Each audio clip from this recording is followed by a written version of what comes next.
L'aspect sur lequel nous on s'est lancé, c'est faire des procès. Et ça, c'est une manière aussi de dire stop, les aménagements ils sont pas conformes, ils sont pas légaux. C'est une manière de nous faire entendre à un moment donné en disant stop, on arrête les conneries.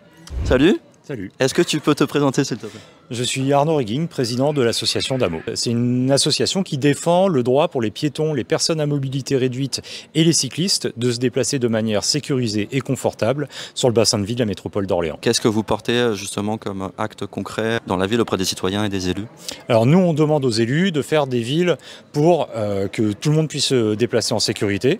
Et pour ça, il faut des infrastructures. Et nous, on est vraiment là-dessus, se dire qu'on doit avoir des trottoirs confortables, des pistes cyclables, pour que ceux qui ont aujourd'hui peur de se déplacer à vélo puissent le faire demain dans des conditions sécurisées. Et justement, quel est le bilan, le diagnostic à Orléans? Parce qu'on sait que, notamment pour les vélos, on sait que c'est une des pires métropoles de France. Est-ce que pour vous, ici, on se trouve sur un aménagement sécurisé, sachant que la bande fait à peu près 2 pieds de large.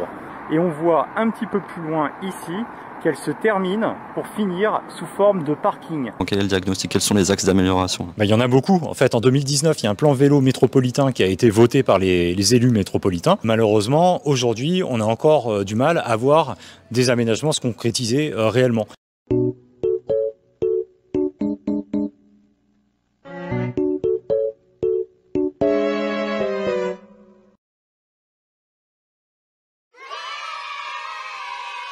L'espace, il est contraint et pour faire des pistes cyclables, il faut prendre de l'espace quelque part. Nous, on ne veut pas que ça se fasse au détriment des piétons. On aimerait que, par la force des choses, que ça soit sur l'espace attribué aux voitures, qui est l'espace le plus utilisé.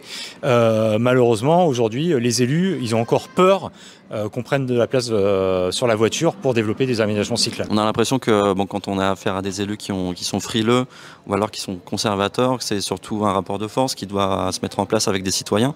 Est-ce que vous arrivez à mobiliser les citoyens autour de vos causes et comment vous faites? En effet, il y a l'influence auprès des citoyens d'essayer de mobiliser les gens pour leur faire comprendre que faire une piste cyclable, c'est pas pour les embêter, mais c'est pour permettre à leurs enfants d'aller par exemple au collège en sécurité à vélo. Et il y a également l'aspect sur lequel nous on s'est lancé, c'est faire des procès. Et ça, c'est une manière aussi de dire stop, là ce que vous faites c'est n'importe quoi, vos aménagements ils sont pas conformes, ils sont pas légaux. Et donc le procès malheureusement ça a été une manière de nous faire entendre à un moment donné en disant stop, on arrête les conneries.